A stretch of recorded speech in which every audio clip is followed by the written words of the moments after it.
Hey everybody, movie fan Z here.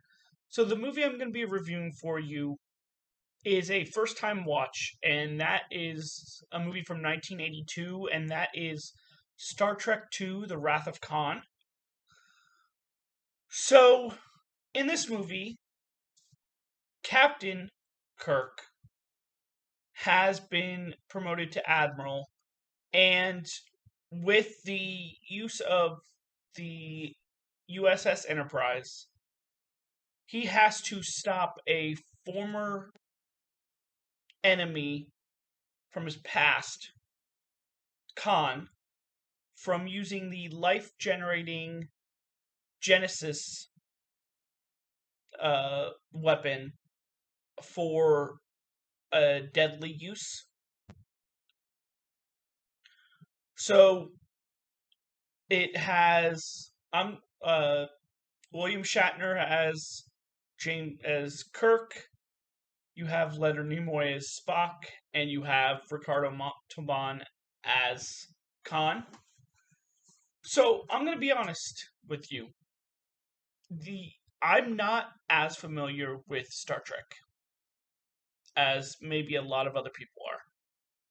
The first time I ever watched anything related to Star Trek was in 2009 with the new movies. So I've seen all three of those movies: Star Trek, Star Trek Beyond, and Into Darkness. I know I mixed those up. But I have never seen the original TV show, and I had never seen the original movies. So this is based off a episode of the TV show. But for me, this is a good movie. It has some good moments, but it's not great, in my opinion. Let's start off with the good. I think there is a presence with Ricardo Montalban as Khan.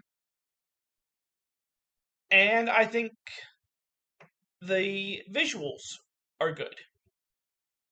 I think it looks good for it being in the 80s. It has that cool color palette to it. But to me, let's get to the negatives.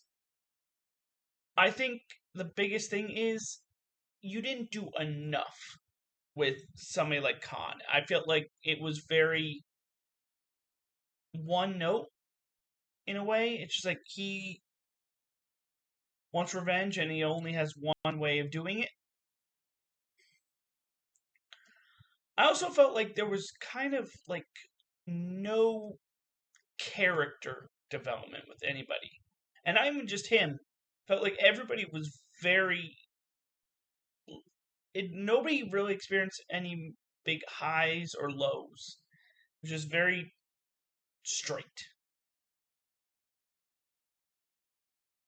And my other issue was with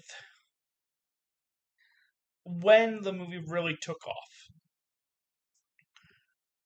It, like, you're also introduced to the USS Reliant, which Khan kind of takes over. But I feel like it took a little while to get to where Reliant and the Enterprise really interact for the first time, and I feel like that's when the movie really started to pick up. And other than that, it's like there's not anything memorable about this. You know the Spock in the Kirk scene, and you know the yelling of Khan. Other than that, there's nothing really memorable in this movie. So overall, I'm just going right in the middle. I'm going 6 out of 10. Again, not a bad movie, but you could have done so much more with it. And that is my review for 1982 Star Trek II: The Wrath of Khan. Come back next time for another review. This movie fan Z signing off. Have a good night.